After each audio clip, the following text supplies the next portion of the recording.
और मेरी पार्टी का धन्यवाद करता हूं कि मुझे इस बिल पर बोलने का मौका दिया और मैं इसके समर्थन के लिए यहां पे खड़ा हूं। और मैं शुरुआत में ही सदन को बताना चाहता हूं, देश को बताना चाहता हूं, विपक्ष को बताना चाहता हूं, हम जिस दिल्ली की बात करते हैं वो एक यूनियन टेरिटरी है, कोई राज्य नहीं है। बार बार दिल्ली के मुख्यमंत्री द्वारा राज्य के अधिकार मांगना और ये सारा विपक्ष आज जो गठबंधन बनाकर उनको समर्थन कर रहा है, ये अपने आप में बहुत ही विचित्र की बात है। ना जाने कैसे कैसे अपशब्द बोलकर दिल्ली के मुख्यमंत्री ने, जो यहां पर कांग्रेस के लोग बैठे हैं, डीएमके के लोग बैठे हैं, जितने भी पार्टी आज उनको समर्थन कर रही है, कि आज वो सारी बातें सोचकर भी बहुत ही अपमान सी स्थिति हो जाती है कि कैसी बातें गठबंधन को बोला और आज ये सारे नेता उनके साथ में बैठकर मिलकर उनको सपोर्ट करते हैं। मैं अपनी बात को 2 लाइन से शुरू करूंगा कि जिनका विरोध करने राजनीति में उतरे, आज करने को गठबंधन उनके यहां पर प्राइवेट जेट से उतरे। आज ये पंजाब के मुख्यमंत्री के साथ में सारे राज्यों में जाकर दिल्ली के मुख्यमंत्री दिल्ली की स्थिति को नहीं संभाल रहे, मगर वो सारे राज्यों में जाकर और वो ऐसे प्रधानमंत्री जी को हराना चाहते हैं जो प्रधानमंत्री जी आज हमारे देश के गरीबों की चिंता कर रही है, जो आज तक कभी कांग्रेस ने 60 सालों तक नहीं करी। मैं बताना चाहता हूं कि दिल्ली, हम जिसको भारत का दिल कहते हैं, वो देश की राजधानी है और विश्व में जितने बड़े बड़े देश हैं वहां की जो राजधानी होती है उसका संचालन का अधिकार वहां की केंद्र सरकार के पास होता है। हमारी दिल्ली में ये संसद भवन भी है, तो हमारी दिल्ली में सारी नेशनल एजेंसीज के हेडक्वार्टर भी है। हमारी राजधानी दिल्ली में सुप्रीम कोर्ट है, तो हमारी राजधानी दिल्ली में सारे विदेश के एम्बेसीज भी हैं। अब ये सारे अधिकार को चलाने के लिए किसी एक राज्य के मुख्यमंत्री, दिल्ली के मुख्यमंत्री को नहीं दिया जा सकता। जब आज हमारी राजधानी दिल्ली की बात आती है तो हमारे देश की छवि, हमारे देश की विश्वसनीयता, हमारे देश का वैभव, हमारे देश की प्रतिष्ठा, ये सारे अपना विश्व के पटल पर ताक पर होती है। जब देश का ऐसा कोई जिला नहीं है जहां के लोग दिल्ली में नहीं रहते, तो आज हम दिल्ली को मिनी इंडिया भी कहते हैं, इसमें कोई गलत बात नहीं।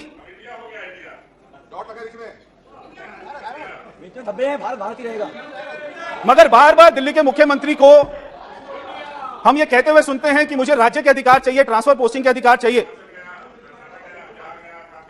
एक आदमी दुकान पर जाता है टीवी खरीदने के लिए और वो वहां पर सारा मुआयना करके बोलते हैं मुझे ये वाला टीवी खरीदना है। वो दुकानदार बोलता है आपको नहीं देना ये वाला टीवी, और वो अगले दिन फिर जाता है मफलर पहनकर, फिर कहता है मुझे ये वाला टीवी चाहिए, तो वो दुकानदार फिर से मना कर देता है। वो अगले दिन फिर जाता है टोपी पहनकर, मफलर पहनकर, मुझे ये वाला टीवी चाहिए, वो दुकानदार फिर से मना कर देता है। तो वो आदमी पूछता है कि आप ये मेरे को क्यों नहीं बेच रहे? वो दुकानदार कहता है ये टीवी नहीं है, ये माइक्रोवेव है। तो ये दिल्ली का मुख्यमंत्री बार बार कहता है मुझे राज्य के अधिकार चाहिए, ये राज्य नहीं है, ये देश की राजधानी है और हमारी यूनियन टेरिटरी है। हमारी दिल्ली में कोई भी सर्विस कमीशन नहीं, हमारी दिल्ली का कोई भी कैडर नहीं होता। सारे आईएएस आईपीएस ऑफिसर को यूटी कैडर के बोले जाते हैं और हमारे देश की जो 8 हमारी यूटी हैं, दिल्ली के अधिकारी सारे यूटी में सर्विस करते हैं। अब एक किसी राज्य के मुख्यमंत्री को सारे राज्यों का, सारी यूटी का अधिकार दे देना कि हमारे दिल्ली के अधिकारी का ट्रांसफर दिल्ली के मुख्यमंत्री लक्षद्वीप में करेंगे और वो जम्मू कश्मीर में करेंगे, लद्दाख में करेंगे, ऐसा कैसे हो सकता है? तो ये संभव ही नहीं हो सकता। वो जो अधिकार मांगते हैं वो क्यों मांगते हैं? वो अधिकार इसलिए मांगते हैं कि आज उनके जो उप मुख्यमंत्री हैं वो पिछले 6 साल से 6 महीने से जेल में है। आज जो उनके स्वास्थ्य मंत्री हैं वो पिछले 1.5 साल से जेल में है। आज वो जिस कोर्ट की बात करते हैं वही कोर्ट उनको जमानत नहीं देती है। 1.5 साल से जो स्वास्थ्य मंत्री सड़ रहा है वहां पर, वो कौन से आरोप में गया? वो हवाला के आरोप में गया। और जो दिल्ली का उप मुख्यमंत्री है वो शराब घोटाले में जेल में गया। और एक इनका मंत्री एक महिला की इज्जत लूटकर राशन कार्ड के नाम पर, और वो जेल गया। तो ऐसे इनके मंत्री जो आज जेल में जा रहे हैं और जिनको कोर्ट जमानत नहीं दे रही, ऐसी सरकार दिल्ली में बैठी हुई है। ये वही सरकार है जो 2013 में मैं भी विधानसभा का चुनाव लड़ा था, मैं भी विधायक बना, और ये कांग्रेस के साथ में समर्थन कर कर दिल्ली के मुख्यमंत्री केजरीवाल ने कहा कि मैं अपने बच्चों की कसम खाता हूं कांग्रेस का समर्थन नहीं लूंगा, मगर कांग्रेस का समर्थन लेकर सरकार बनाई। और वो सरकार क्यों गिराई? जन लोकपाल करके, कि मैं जन लोकपाल लेकर आ रहा हूं, वो मुद्दे पर सरकार गिरा दी। मगर आज 8.5 साल हो गए दिल्ली में जन लोकपाल नहीं आया। ये इतना झूठा व्यक्ति है आज जो दिल्ली के लोगों को मिला है।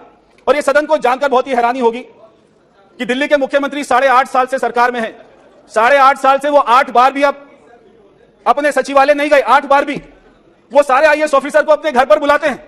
और एक बार उन्होंने दिल्ली के जो पहले मुख्य सचिव रहे अंशु प्रकाश जी, रात को उनको अपने घर पर बुलाकर अपने विधायकों द्वारा उनकी पिटाई कराई। आज भी वो केस चल रहा है। तो क्या कोई सोच सकता है एक मुख्यमंत्री अपने मुख्य सचिव को पीटता हो?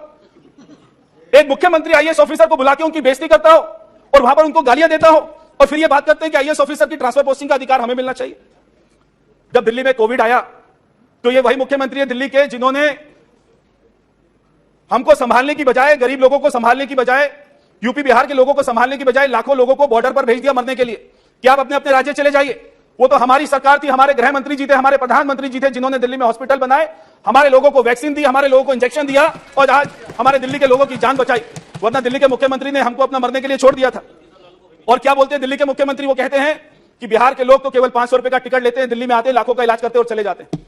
जो आज ये नीतीश कुमार जी के आदमी बैठे, यहाँ पे सांसद बैठे, मैं उनसे पूछना चाहता हूं, आपने कभी दिल्ली के मुख्यमंत्री से कहा कि आप हमारे बिहारियों के लिए ऐसा क्यों बोलते हैं?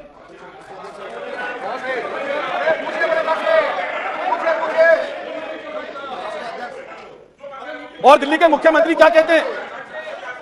और दिल्ली के मुख्यमंत्री क्या कहते हैं कि ये जो तमिलनाडु से बच्चे दिल्ली यूनिवर्सिटी में पढ़ने आते हैं और वो यहां की सीटों पर कब्जा कर लेते हैं। तो मैं डीएमके से पूछना चाहता हूं, कभी आपने, जो आपका गठबंधन का साथी है, आपने कभी उससे पूछा हमारे बच्चों को दिल्ली में पढ़ने के लिए क्यों मना करते हैं? तो ये गठबंधन तो कर रहे हैं, वो इनको गाली दे रहे हैं और जैसे ये बिल पास होगा ये सारा गठबंधन बिल्कुल ताश के पत्ते की तरह गिर जाएगा, ढर जाएगा। ये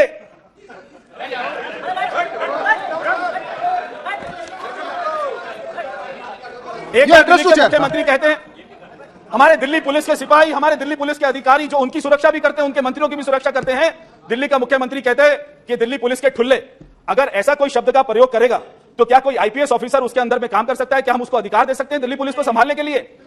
ये हमारे दिल्ली में सबसे पहले विधानसभा का चुनाव हुआ 1993 में और उसके बाद से जब तक केजरीवाल जी मुख्यमंत्री नहीं बने तब तक कभी किसी सरकार ने शिकायत नहीं करी। हमारे यहां पर बीजेपी की सरकार रही तो ऊपर कांग्रेस की सरकार, और हमारी दिल्ली में कांग्रेस की सरकार होती थी, ऊपर हमारे अटल बिहारी वाजपेयी जी की बीजेपी की सरकार होती थी, मगर आपस में कभी कोई नहीं लड़।